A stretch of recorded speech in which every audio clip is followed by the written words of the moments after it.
Good afternoon, dear students. This is Dr. Pratibha K.S., Head Department of Biotechnology at KLU Society's S. Nijlingappa College, Rajajinagar, Bengaluru. Today, our Department of Biotechnology student by name Miss Tejaswini R. and Miss Suprita S. are presenting a seminar talk on transgenic plants and its applications and role of plant tissue culture. They have come forward to present this particular seminar topic. I'm very glad for their presentation. Now, I request first Ms. Suprita S. to present our seminar talk on transgenic plants and its applications. Now, over to Suprita.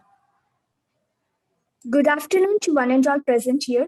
I, Suprita S. and my fellow mate Tejaswini R. from 3rd CBBT, KLE S. Najlingappa College, Rajajnagar, Bangalore. I thank Dr. Pratibha ma'am for giving this opportunity. Our seminar talk is on transgenic plants and its application and role of plant tissue culture.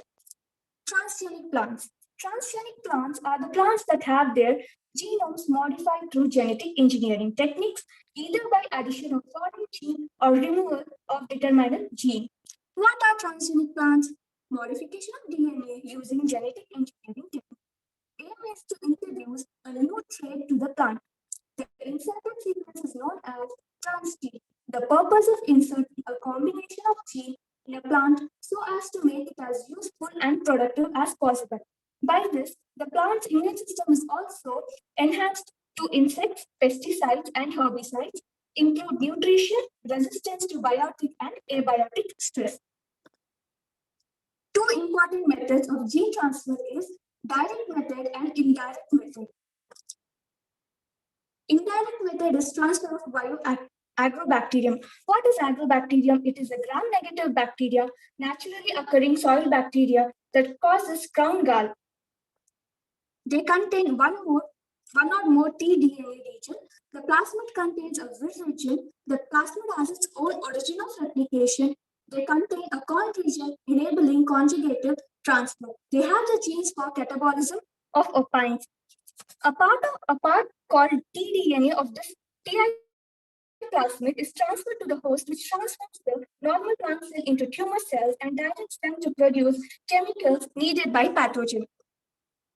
Basic steps for agrobacterium-mediated transformation is selection of plant, tissue, or explant, co-cultivation with agrobacterium, inhibition of agrobacterium growth, selection of transformed cell, regeneration from selected tissue, that is transgenic plant, next conformation of transgenic plant.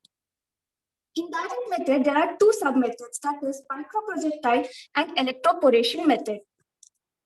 Microprojectile method. Principle. The gold or tungsten particles are coated with DNA that is used to be transformed the plant tissue.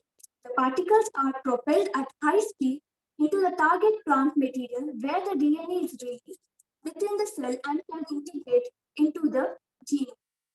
Two types of plant tissues are used for the particle bombardment.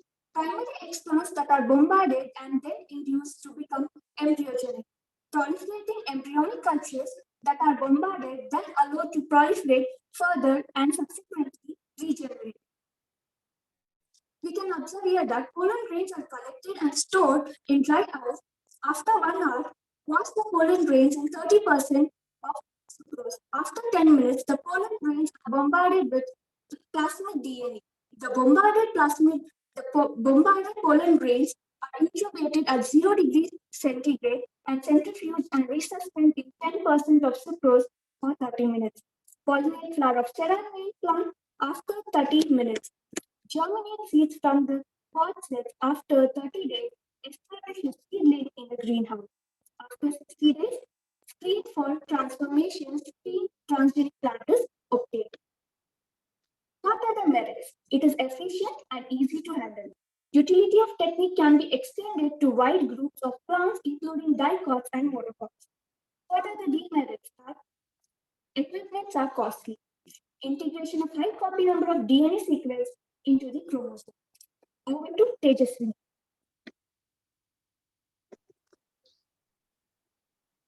Good evening to one and all present here.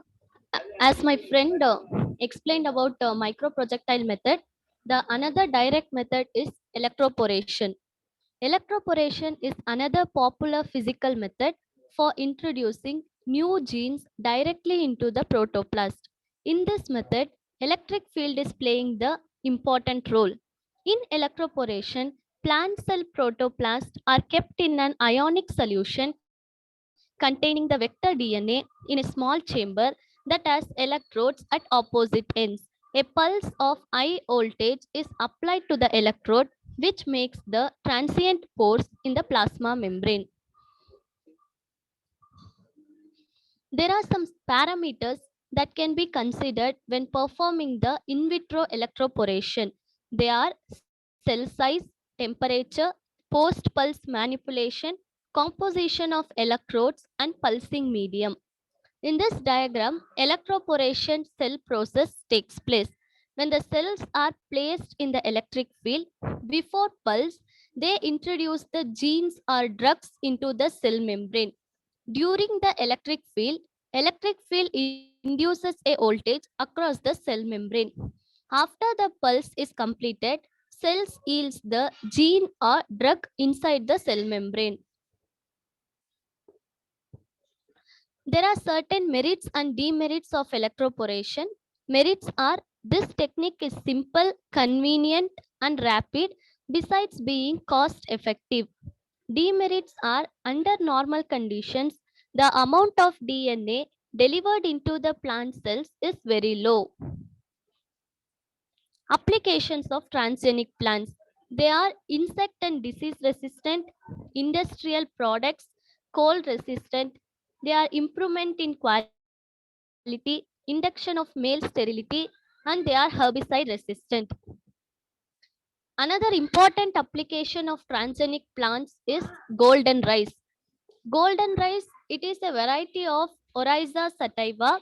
It is a rice produced from genetic engineering.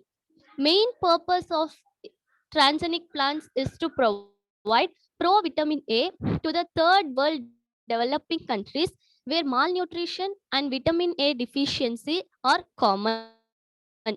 Symptoms of provitamin A free diet are it causes night blindness, xerophthalmia. Over to Suprita. Role of tissue culture in agriculture, horticulture and forestry, edible vaccines. What is plant tissue culture? Plant tissue culture is a collection of techniques used to maintain or grow plant cells, tissues or organs under sterile conditions on a nutrient culture media of known composition. The production of exact copies of plants that produce particularly good flowers, fruits, or have other desirable traits. There is a widened scope for production of new varieties within a short time. Kuchko in the year 1985 obtained somatic hybrid of wild and cultivated potatoes and succeeded in the induction of organogenesis. The best example is application of anther culture in a crop breeding and improvement in the production of anther culture derived from rice and wheat varieties in China.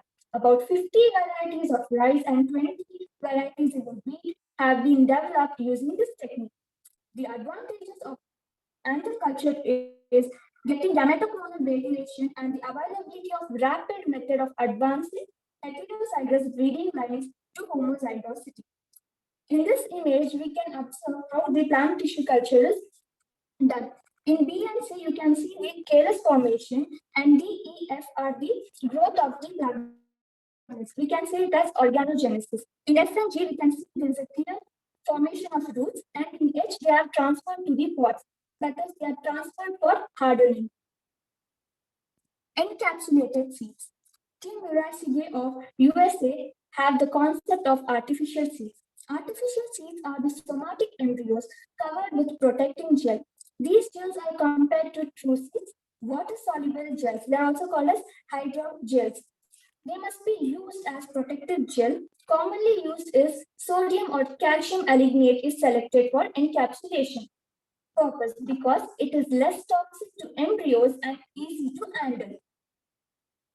Method of production of encapsulated seeds is induce pseudoembryo from cell suspension culture, and they are mixed with 2% of sodium alginate.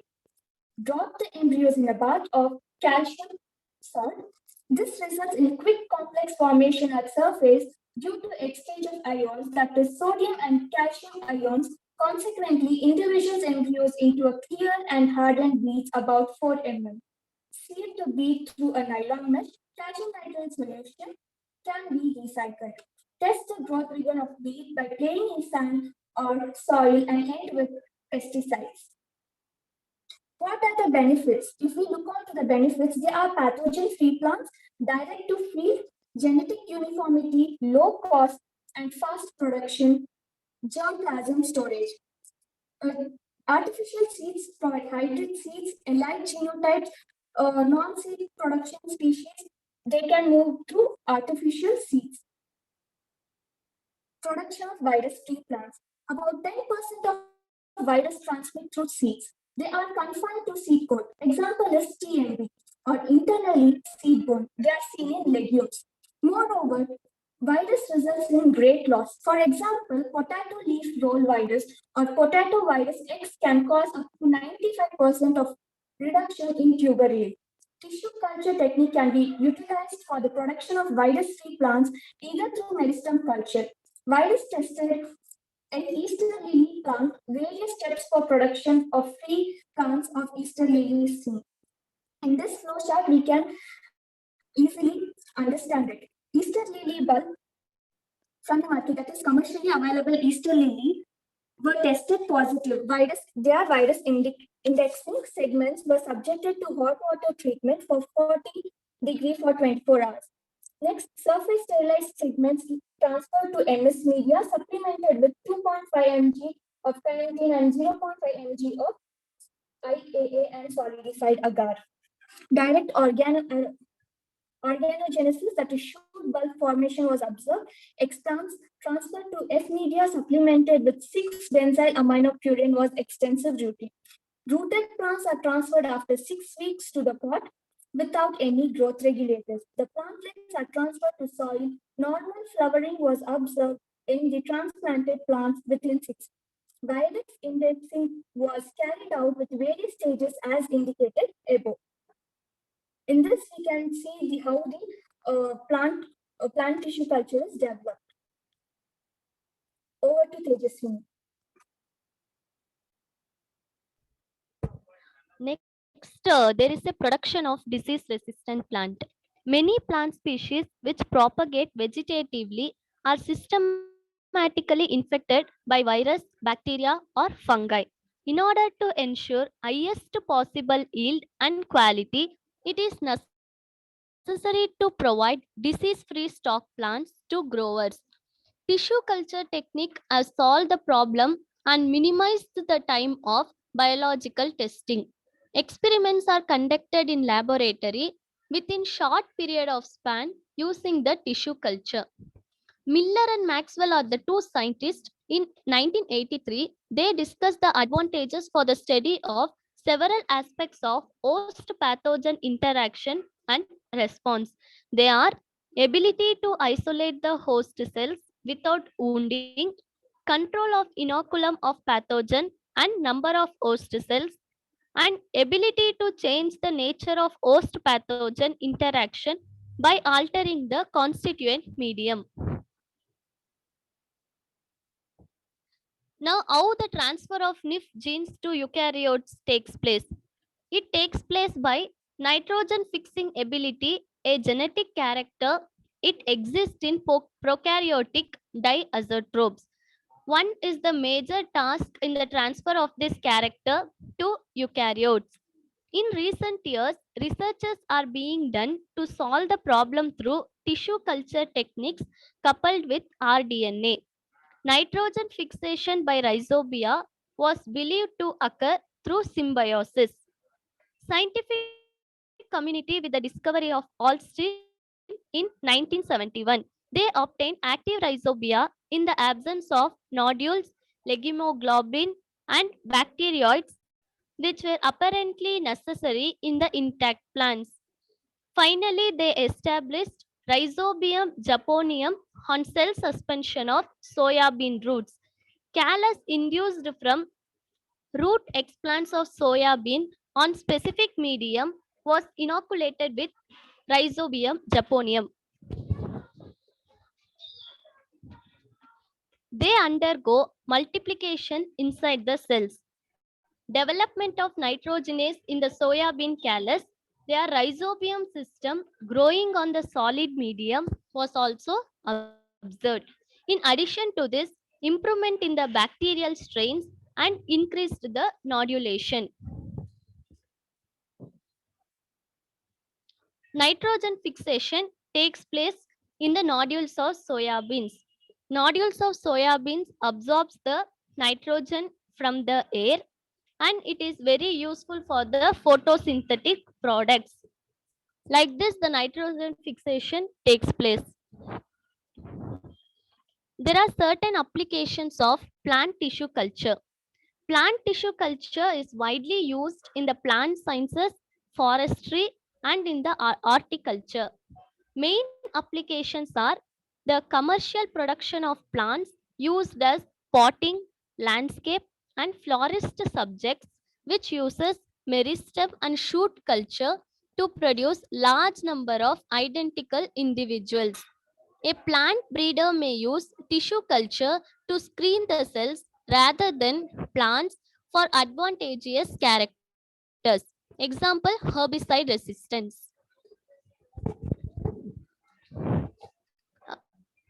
Following the applications to cross the distantly related species by protoplast fusion and regeneration of the novel hybrid as a tissue for transformation, followed by either short-term testing of genetic constructs or regeneration of transgenic plants. Certain techniques such as meristem tip culture can be used to produce the clean plant material from virus stock, such as sugarcane, potatoes, and many species of soft fruit. Production of identical sterile hybrid species can be obtained. Large scale production of artificial seeds through somatic embryogenesis takes place. Then plant tissue culture. It has variety of uses. They are used in large scale multiplication, biomass energy. They have breaking dormancy, secondary metabolites, wide hybridization, genetic variability. Plant tissue culture plants are disease-free plants. They may be haploid, polyploids, or triploids. They are useful in the international exchange of germ plasm. They are somatic hybrids or hybrids. They can be clonal propagation, cryopreservation of germ plasm takes place. They can overcome the self sterility. Somatic embryogenesis occur. Genetic transformation, early flowering takes place. Seeds are synthetic. They multiply very fast. Then edible vaccines. There are many ideal properties of edible vaccines. Edible vaccines are nothing but they are transgenic plant and animal based production of those agents that trigger an animal's immune response. In simple, plants or animal made pharmaceuticals are known as edible vaccines. Experimentally, edible vaccines which offer protection against various diseases, they are diarrheal disease that have been developed by using potatoes, rice, and bananas as the vaccinating agent. Edible vaccines have many ideal properties. They should be effective and affordable. Edible vaccines are non-toxic or non-pathogenic. They have very low levels of side effects. Vaccination should be simple. They do not contaminate the environment. Long lasting humoral and cellular immunities. They do not cause problems in the individuals with impaired immune system.